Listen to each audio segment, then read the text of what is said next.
Well, howdy, howdy, howdy. Finally, senior citizen here. Greetings, boys, girls, and all of our non-binary friends, and welcome to this, a brand new day. And remember, no matter who you are valid. Thumbs up for that.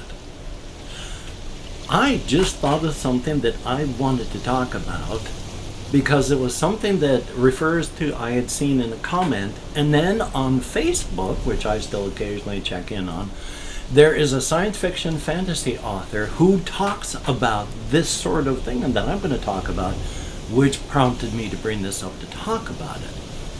Check to make sure I'm not up too high or too low, and then I'm halfway centered. Death of the author and how hard that can be, and supporting of an author, and how difficult art appreciation can be. And in this fashion, because I had mentioned that I liked the film The Ninth Gate, but then I discovered that the movie had been made by the filmmaker Roman Polanski, who could not, I don't even know if he's still alive, but if he is not able to come back to the United States because he will be arrested and put on trial for, he admitted to doing very bad things to an underage, a child. And so I don't feel right liking the movie because it's a bad person that made it. But the thing is, death of the author, removing the author from the art, taking the author completely out of it. It's work, but it allows you to appreciate art away from the person who made it, because they may be a very bad person. There are a lot of people that hate J.K. Rowling and love Harry Potter. So what do? But trying to keep this back on track, death of the author. Oh boy, I love ADHD. Roman Polanski. On Facebook, the author, Adam Troy Castro, was talking about how, yes, Roman Polanski, people like him, bad people. And Neil Gaiman, whom he used to love, he now, unless something changes, hates because of what he's done, alleged to have done anyway, unless something comes out that proves him innocent. But he has been proven to be, well, not yet proven, he is being accused of being a very bad person. But some of his works are beautiful. Deserved works. Deserved appreciation. But the man is conceivably very bad. And one of the things that this author, who is my age, talks about, Bill Cosby. There's no way to remove his love of Bill Cosby's earlier works from 50 years ago, from how much he simply wishes Bill Cosby would just not be alive anymore. To make no errors on this, he does not condone or excuse anything that Bill Cosby has done. He despises the man because of everything that he has done. But that can't take away his love for those early works. You have so many decades of life and personality using this stuff as a foundation. And there's no way to have known 50 years ago that it would come out that he's a terrible person. You can't be wrong for liking something before you know that there's a reason to not like it. And if enough time has passed, I used to listen to Bill Cosby records when I was a kid. In third grade, I remember listening to comedy records from Bill Cosby. I loved his stuff. And he's a monster. I can only hope that while I wasn't looking, he stopped metabolizing. But oh my God, I used to listen to his albums. He had a Saturday morning TV show. Death of the author. How do you remove them? You gotta love it. But anyway, checking over here to the side, here's actually something I watched just this morning. This one channel does a lot of cosmic horror stuff. And one of the things they talked about was the worst, most terrifying kind of cosmic horror, and that's cosmic bliss.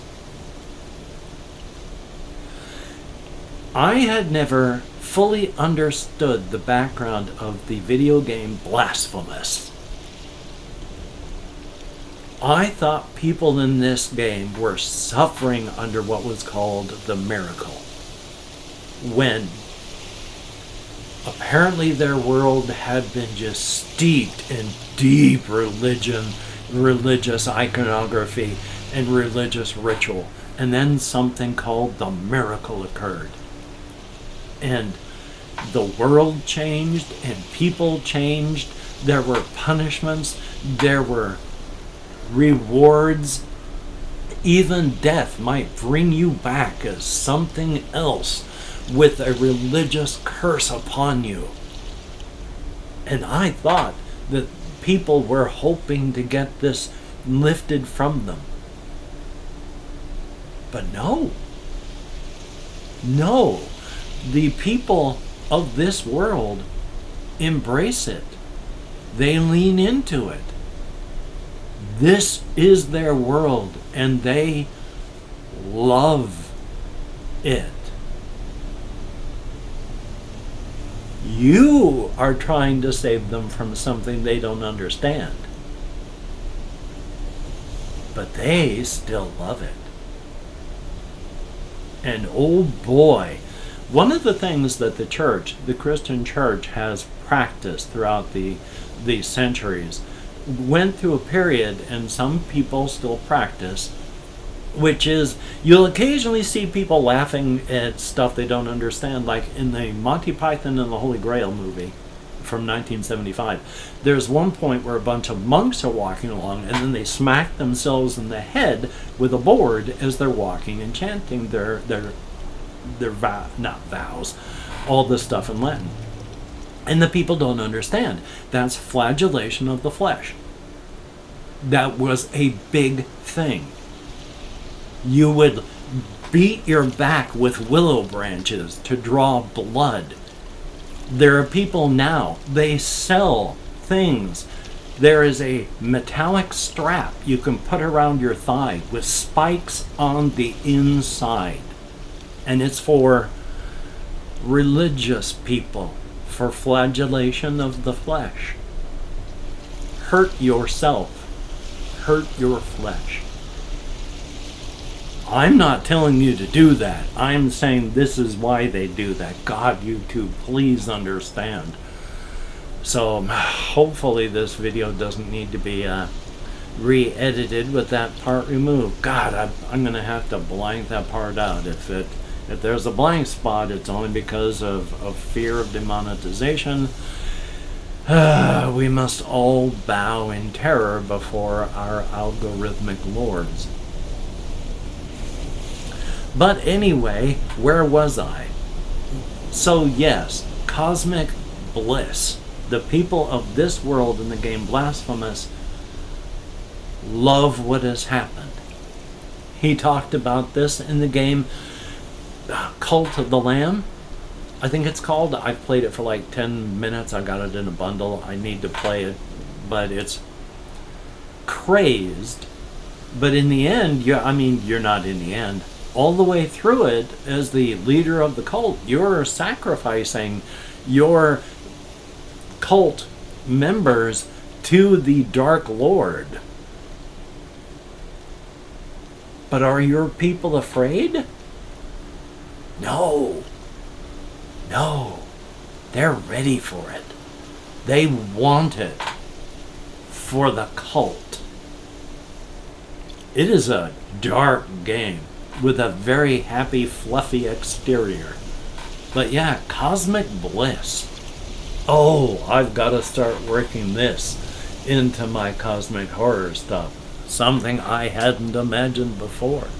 Definitely a thumbs up. I'm sure I ran across it in very loud terms, but I've only recently been of the mind that I can understand what's going on in some older games that didn't click, and now they really do. I understand what they were trying to do instead of trying to force what I want the game to be onto a game that isn't that. So, yeah. And of course, double checking up here, there is one other thing that I wanted to talk about that I didn't write down. David Lynch, dying at age of 78. David Lynch, of course, has done 1.5 million movies, very famous filmmaker, also did several TV series, the most famous of which, Twin Peaks. This man was quite a filmmaker and somebody that I looked up to quite a bit. And at 78, he's no longer with us. When I was 16 years old, when I was 16 years old, he was born. When he was 16 years old, I was born. And when I was 16, he was 32. And when I was 32, he was 48. When I turned 48, he turned 64. Or 62, something around in there. Math and all this is no longer my strong point, but you get my thing there, where now that I'm that age, he's no longer here. I kind of hope that I'll be here longer than another 16 years. I kind of hope I'll be here longer than another 10 years. I rather enjoy metabolizing. I mean, I won't miss life once I'm no longer living. So, I mean, there's that as a saving grace. You know, barring an afterlife, which when I speak of these things, I don't even want to bring in any form of philosophical or religious stuff. I speak only of this physical world, because though I have my spiritual beliefs, though I and my wife were both baptized Christian, there is literally no way for us to know. And so I'm not going to impose anything I might believe on anyone else. So I speak only of meat in this physical world. And in the case of meat, in a world where everything has a beginning, a middle, and an end, one of the saving graces is once that computer stops running, all the apps that register everything else turn off too. So there's that.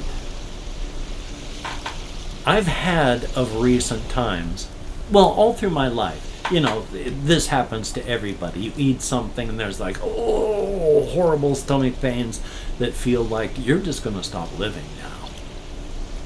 And I've had that. And fairly recently I was eating something where I had to lean way back before the pain inside my chest went away. And I was thinking, is this it? But no, it was just my stomach or some such like that. But point being, I know, of course, like all of us, but at age 62 and change now, that yeah, one day a pain like that's going to get real bad, and it's going to become the worst pain that I've ever felt in my life. and then I won't feel pain anymore. At least, though, I hope it won't be I'll say this in English. At least I hope it won't be like the way the actor Red Fox died. Red Fox was an actor who back in the 1970s had a TV show called like Sanford and Sons. And he was a well-established actor, comedian, and all this. And one of the things that he used to do for laughs in his act was pretend to have a heart attack. And one day, everyone was having a great laugh at the act that he was putting on, pretending to have a heart attack. Guess who wasn't pretending? Guess who died watching everybody laugh at him as he died of a heart attack? That would have been horrible. But at least this pain and the pain of being laughed at goes away as soon as that heart attack finishes up its work. Which I do need to call my cardiologist and make an appointment to talk about things, because I do have at least partial blockage in a heart vessel, which we're monitoring, but I do want to talk about. I'm hoping that that's something they can put a stent in instead of surgery. I watched my wife have heart surgery. I mean, I didn't watch it, but I had to help her afterward. And yeah, they crack your chest open. They broke her sternum and pulled her rib cage open. And then when they were done and they sewed her heart back up, they put it back together and they wired her sternum shut. And everybody who has heart surgery, of course, she had to deal with, for whatever reason, heart surgery causes horrific depression. So, yay, I'm hoping for a stent. But one of the last things I wanted to talk about was, now that TikTok is apparently no hope, it's going to be gone because the law was upheld by all three branches of government saying it has to go. So there's no executive orders, there's no suddenly changing your mind as a lawmaker. The law is explicit. And the thing that I thought I am having trouble Englishing, my sincere apologies. People have been flocking to the Little Red app, something like that, so named after the Little Red Book. And I mean, this is the app that I talked about the other day, where it's a fully Chinese thing and you're agreeing to Chinese terms without knowing Chinese. And I don't mind anything like that. People are people. It's governments that are issues. It's power structures that are problems. There is nothing wrong with the Chinese people as people. Of course not. It's power structures that are always issues. And power structures are what are in control, and power structures like to stay in control.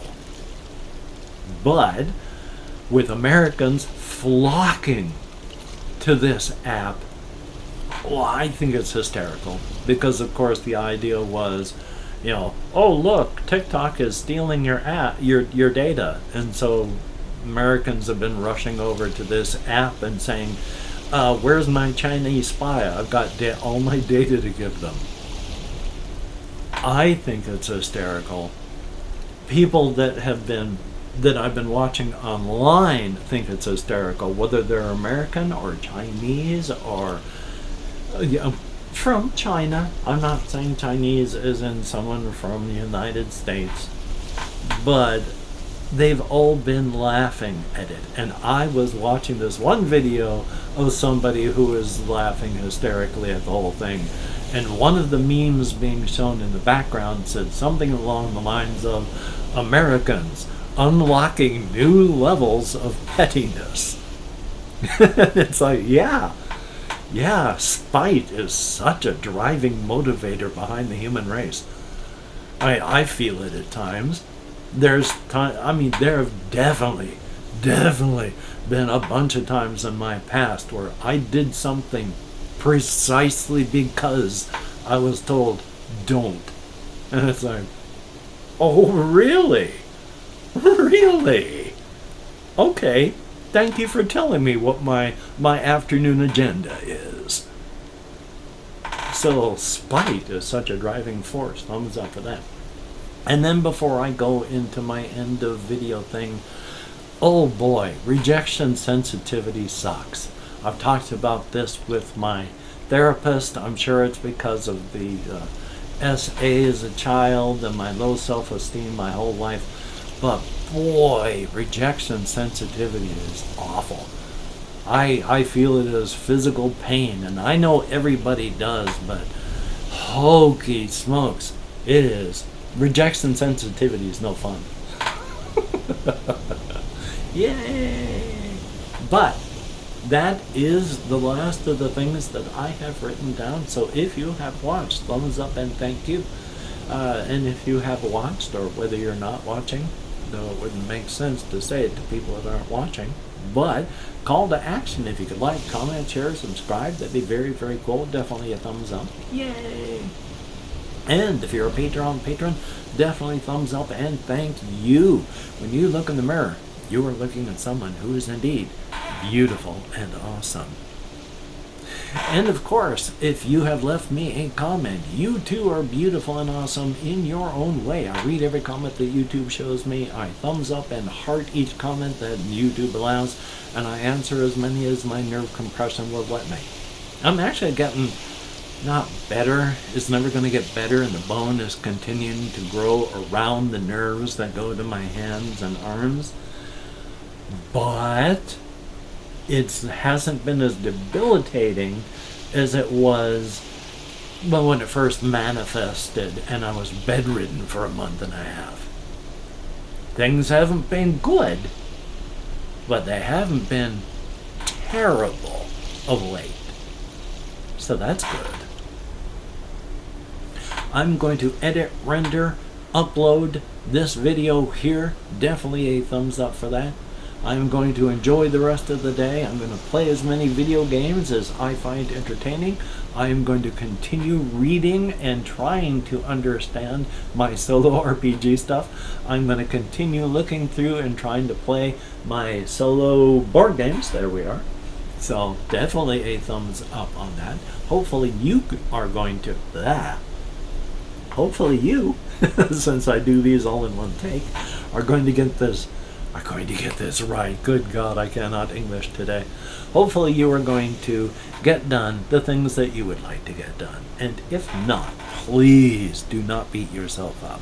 It will not help you get it done better next time. And you deserve better, quite frankly. Suddenly my throat is really sore, which I think it's from GERD, since I have suffered at various times quite strongly from, oh God,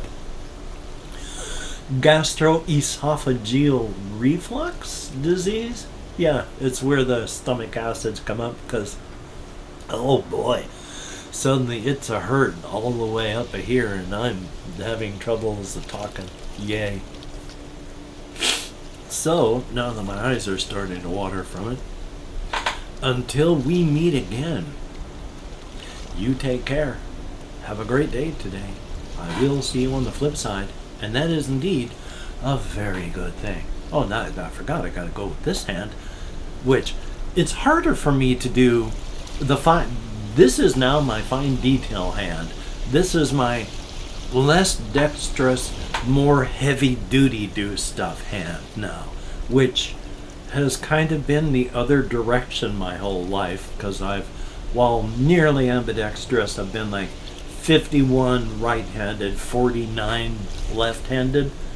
So just this little bit more right-handed. And now this is my fine detail, this is my club. Because if I'm not really paying attention, it will knock things over. Yay. Nerve damage is fun. Anyway, though, oh God, I didn't even get a chance to talk about my, look at these. This is a pack of 10 face masks. Talk about vacuum sealing. I gotta get over to the stop recording button. You take care.